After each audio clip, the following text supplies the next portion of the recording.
नमस्कार, मैं हूं विकास सिंह और चर्चाओं की इस दौर में तमाम सारी बातें निकल के आती हैं। आज कुछ खास चर्चा करेंगे। लखनऊ में अभी हाल ही में एक ऐसी संस्था के बारे में जानकारी जो कभी मीडिया कवरेज में नहीं आती है, लेकिन हाँ, पिछले 4-5 साल से सेवा भाव से जुड़े हुए तमाम ऐसे लोग हैं जो सेवादारी करते हैं और या उनको देवदूत कह लीजिए। ऐसे में हमने इस फाउंडेशन के बारे में तमाम जानकारियाँ उपलब्ध की और जब इसके बारे में डिटेल से जाना तो पता चला कि बिना किसी मीडिया कवरेज के, बिना किसी ऐसे दिखावापन के कई सारे ऐसे सज्जन लोग इस संस्था से जुड़े हुए हैं। ऐसी संस्था जिसका नाम है वयम वाराण्यम फाउंडेशन।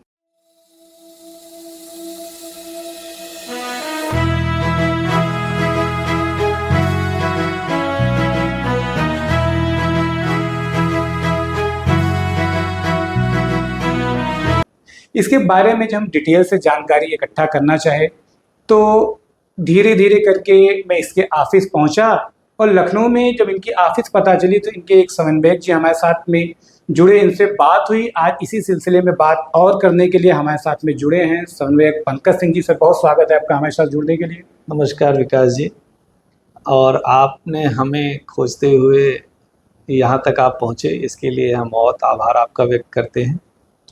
क्योंकि आज के समय में जब कोई छोटा सा भी काम होता है, उस काम को शुरू होने से लेके आखिरी सीन तक मीडिया कवरेज में आ जाती है। वो चाहे छोटी घटना हो चाहे बड़ी घटना हो, लेकिन एक ऐसी संस्था जो 4-5 सालों से काम कर रही है, कोई मीडिया कवरेज नहीं। सच्चाई क्या है? क्या है वयम वाराण्यम फाउंडेशन? देखिए, वयम वाराण्यम फाउंडेशन उन लोगों के संगठन है, उन लोगों की संस्था है जो केवल सेवा भाव से काम करना चाहते हैं जी।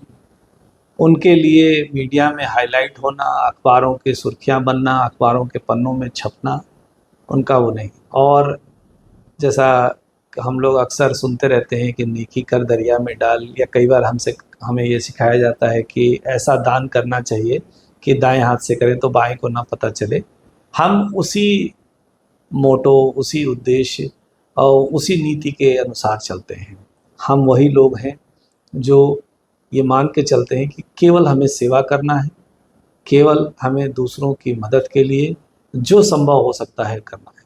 आज आप यहाँ हमसे मिलने आए हैं, आप हमसे कुछ सवाल कर रहे हैं, इसलिए हम आपको उन प्रश्नों का उत्तर दे रहे हैं। अन्यथा हम सिवाय अपने सोशल मीडिया के कुछ प्लेटफॉर्म्स को छोड़ दिया जाए तो हम अमूमन मीडिया के कवरेज से बचते हैं। और बचने के पीछे कोई ऐसा दुर्भावना या कोई ऐसा वो नहीं है, केवल ये है कि लोगों में कोई ये भाव ना आए कि हमने दान किया है तो जिनका हमने सहयोग किया है, जिनकी हमने मदद की है, उनको हम हाईलाइट करके और एक ब्रांडिंग जैसा करें। तो हम इन चीज़ों से बचते हैं, हमारे सभी संगठन के लोग इन चीज़ों से बचते हैं। चुपचाप दान करना, चुपचाप सहयोग करना और करके फिर उस चीज़ को भूल जाना। ये मुझे जब इस संगठन के बारे में पता चला, फिर मैं तमाम ऐसे लोगों से मिला, लोगों के मन में भी एक कौतूहल बना कि आखिर में ये संस्था क्या करती है, किन लोगों की है, कैसे सेवा भाव चल रहा है। तो हमने कहा इसके बारे में मैं जानकारी जरूर लोगों के बीच में लाऊंगा। तो सर, क्या करती है वयम फाउंडेशन? संस्था एक सामाजिक संस्था है जी, और इसका उद्देश्य ही ये है कि मैं नहीं, हम। इसीलिए आप इसके नाम के शुरुआत में ही आप देखते हैं कि वयम से हमने शुरुआत की। ये संस्कृत का एक शब्द है और हम इसको ही फॉलो करते हैं, इसके ही अनुसरण करते हैं कि कोई भी चीज़ जब हम जीवन में अपने लिए केवल सोचते हैं तो हमारा किसी भी विषय वस्तु को सोचने का भाव बदल जाता है।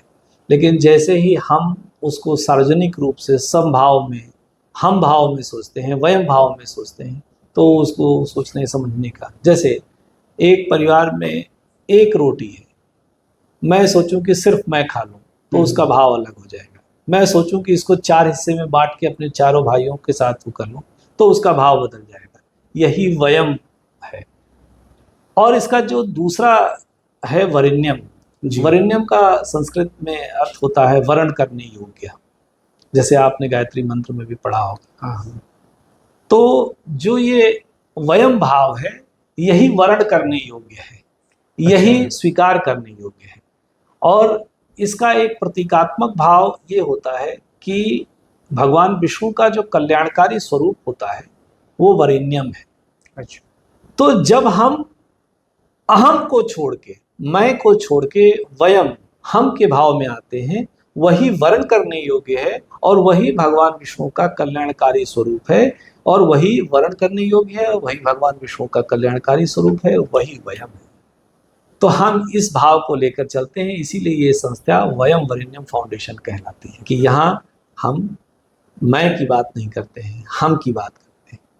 हम क्या करेंगे, हम कैसे करेंगे, हम किन के लिए करेंगे, तो ये वयम हो गई और यही कल्याणकारी स्वरूप है, इसलिए ये वरेण्यम हो गई और एक फाउंडेशन ये तैयार हो गया। तो इस तरीके से चीज़ है ये संस्था जी। ये संस्था लोगों के सहयोग, शिक्षा, स्वास्थ्य, इसके अलावा पर्यावरण, कई विषयों पर काम करती है, लेकिन हमारा फोकस ये होता है कि हम शिक्षा पर ज़्यादा फोकस करें, क्योंकि ये शिक्षा ही एक ऐसा वृक्ष है जो आज हम लगा रहे हैं तो ये बहुत समय तक फल देता रहता है, इसलिए हमारा फोकस शिक्षा पर ज़्यादा रहता है। बाकी समाज में जैसे भी लोग सामने आते हैं, हम अपने सामर्थ्य पर उनकी पूरी मदद करने की कोशिश करते हैं। और अगर थोड़ा सा और जानना चाहें, और किन क्षेत्र में वयम काम करना चाहिए? देखिए, वयम का एक जो बहुत महत्वपूर्ण विषय वयम ने लिया है अपने कार्यक्रमों के माध्यम से, आपने देखा होगा कि हमारे समाज में, हमारे इतिहास में बहुत से ऐसे नायक हैं जी, जो या तो मूक हो गए या इतिहास के पन्नों से विलोपित कर दिए गए। आज समाज में बहुत से ऐसे बच्चे होंगे नए जो उनका नाम तक नहीं जानते होंगे। बच्चों को क्या कहें, हम आप बड़ों से भी बात करेंगे हाँ, तो शायद नहीं जानते बिल्कुल। होंगे। वयम ने एक और संकल्प ले रखा है कि हम ऐसे नायकों का गौरव गाथा इनके समाज में पुनर्स्थापित करेंगे, इनको समाज के बीच में पुनः ले जाएंगे, लोगों को बार बार इनकी गाथाओं को सुनाएंगे, हम अपने उस गौरवशाली इतिहास को प्रसारित करेंगे। इसके लिए कई माध्यमों का प्रयोग किया जा रहा है, जैसे हम पत्रिकाओं में ऐसे वीर नायकों का प्रकाशन करते हैं। मैं आपको आपके इस चैनल के माध्यम से दिखाना चाहूँगा कि अभी जी, इस वर्ष हम लोगों ने अपने मातृशक्ति को समर्पित किया, और मातृशक्ति नमस्तुभ्यम जी, ये हमारी उन वीर नारियों के विषय में पूरी पत्रिका समर्पित की गई है, जो वीरांगनाएं हैं उनको समर्पित करते हुए ये पत्रिका निकाली गई। ये एक संग्रहणीय अंक है जी, इसी तरीके से आप देखेंगे तो पिछले वर्ष हमने स्मारिका ली थी राष्ट्र नायकों का वंदन। जी, इसमें हमारे बहुत सारे ऐसे राष्ट्र नायक हैं जो या तो इतिहास के पन्नों में दर्ज नहीं हैं, हमने उनको खोजा, उनको निकाला, उनकी कहानियाँ अलग अलग स्रोतों से खोजी गई, पाई गई, और उनको हमने प्रकाशित किया और लोगों तक पहुंचाने का प्रयास किया। इसी क्रम में एक और प्रयास किया जाता है, आपने राम कथा, भागवत कथा सुनी होगी। बिल्कुल। हम लोग पिछले 4 वर्ष से शौर्य गाथा कराते हैं, और वो शौर्य गाथाएं इन्हीं वीर बलिदानियों की गाथाएं हैं। इस कार्यक्रम में संगीतमय प्रस्तुति के साथ लोगों के बीच इन राष्ट्र नायकों का, इन वीरांगनाओं का, इनकी वीर गाथाओं का वर्णन किया जाता है। देखिए, जब तक हमें अपने गौरवशाली इतिहास के विषय में जानकारी नहीं होगी, हम उस पर गर्व नहीं कर पाएंगे, हम उससे प्रेरणा नहीं ले पाएंगे, क्योंकि जिस तरीके से लंबी गुलामी के बाद हमारे अंदर एक हीन भावना पैदा कर दी गई, कमज़ोर दर्शाया गया, उसे ख़त्म करना बहुत आवश्यक है। और मुझे लगता है कि अगर हम अपने इन्हीं नायकों को पढ़ते रहें तो शायद हम उन चीज़ों से बाहर निकल पाएंगे, हम आने वाली पीढ़ियों को कुछ नया दे पाएंगे। तो ये प्रयास भी वयम वरेण्यम फाउंडेशन कर रही है, और जिस कार्यक्रम की चर्चा आप शुरुआत में कर रहे थे, शौर्य महोत्सव के नाम से, वो प्रतिवर्ष मनाया जाता है, और उसका उद्देश्य कि हमारे परिवारों के लोग, हमारी मातृशक्ति, हमारे बच्चे उस कार्यक्रम में पहुँचे, वो उसे सुने, और न केवल सुने बल्कि उसे प्रसारित करें, उसकी चर्चा करें और उसका अपने जीवन में अनुपालन करें। की कोशिश करें। जी।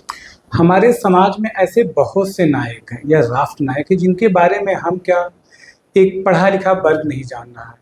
वो गायब से होते जा रहे हैं जबकि उनका हमारे और हमारे इतिहास में बड़ा योगदान रहा है।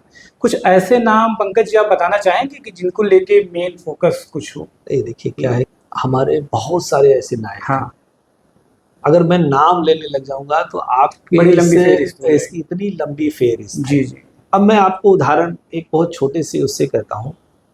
गुजरात की एक शासिका थी नायिका देवी। मैं आपको बताऊं कि इसके विषय में बहुत कम लोग जानते हैं क्योंकि इतिहास में कहीं उनका नाम दर्ज नहीं है। और पृथ्वीराज चौहान और मोहम्मद गोरी के बीच 1191-1192 की जो लड़ाई हुई, उसके 20 साल पहले 1178 में मोहम्मद गोरी ने गुजरात पे आक्रमण किया था। तब नायिका देवी ने मोहम्मद गोरी की वो दुर्गति की थी कि वो 20 साल हिम्मत नहीं कर पाया था। लेकिन क्या आपने इतिहास के पन्नों में नायिका देवी के बारे में पढ़ा? वो चालुक्य वंश की बेटी थी। जी। आपने कभी किसी किताब में, किसी धारावाहिक में उनके विषय में आपने सुना? हमारी बच्चियों को क्यों नहीं बताया गया? तो आपको मैं यही कहूँगा कि इन जो ये संग्रहणीय अंक प्रकाशन कर रहा है वयम वरेण्यम फाउंडेशन, इसे पढ़ें, परिवारों में ले जाएं, इन्हें दिखाएं, अपने बच्चों को पढ़ाएं।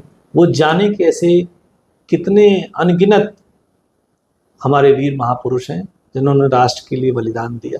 आज हम चाहे धर्म की रक्षा की बात हो या राष्ट्र की रक्षा की बात हो, इन्हीं बलिदानियों की वजह से हम यहाँ पे सुरक्षित हैं।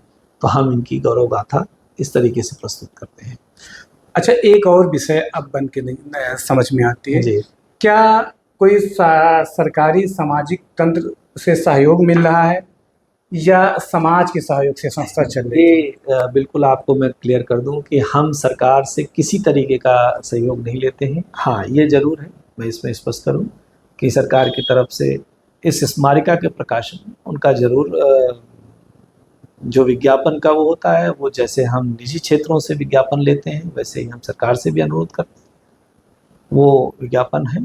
उसके अलावा किसी भी तरीके का हम कोई सरकारी मदद नहीं लेते हैं। अपने उद्देश्यों की पूर्ति के लिए हम किसी उसमें नहीं जाते हैं और हम ये निजी प्रयासों से, समाज के प्रयासों से ये सारी चीज़ें हो रही हैं। समाज का हर व्यक्ति इसमें अपना अंशदान करता है, उसी अंशदान से हम लोगों की मदद करते हैं। ये राष्ट्र नायकों के जो गौरव गाथाएँ हैं इनको आगे बढ़ाने का काम करते हैं। जो हमारे संचालन का व्यय है वो सब समाज के ही माध्यम से निकलता है। लेकिन एक आखिरी सवाल मेरा ये है, वयम आगे क्या प्लान कर रहा है? जी। क्या विजन है?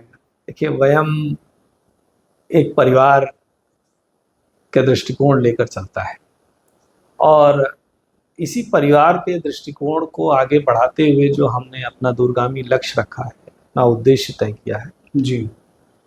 एक ऐसा परिसर, एक ऐसा कॉम्प्लेक्स वयम तैयार करना चाहता है जहां शिक्षा, स्वास्थ्य और परिवार, इन तीनों का पोषण एक साथ हो सके। अब आप ये सोचेंगे कि ये कैसे?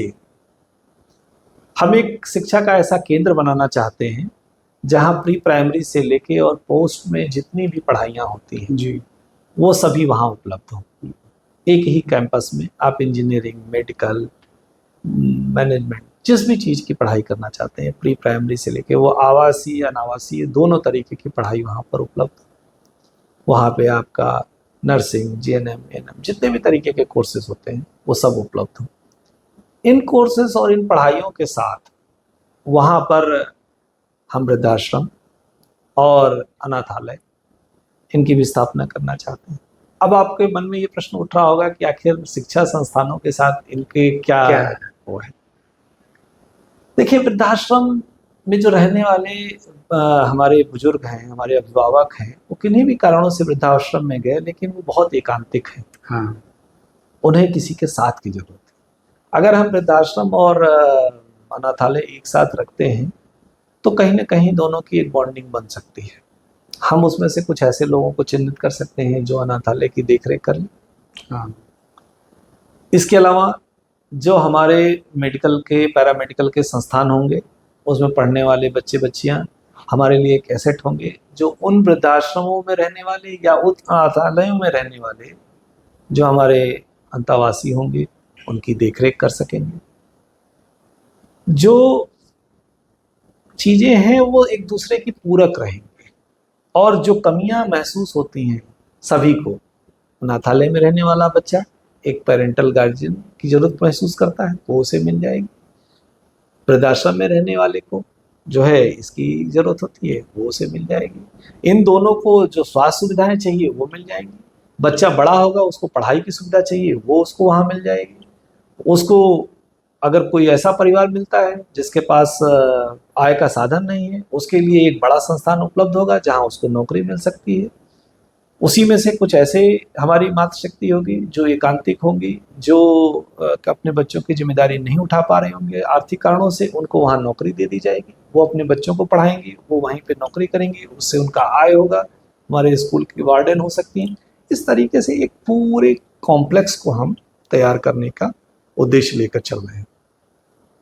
ये अलग बात है कि एक बहुत बड़ा प्रोजेक्ट है, बहुत विशाल प्रोजेक्ट है, लेकिन ये एक ऐसा परिसर खड़ा होगा जहां हम कह सकते हैं कि एक वयम भाव, एक परिवार भाव आपको दिखाई देगा। जब आप इसकी परिकल्पना करेंगे तो आपको ये महसूस होगा कि ये वाकई वयम भाव से किया जा रहा है।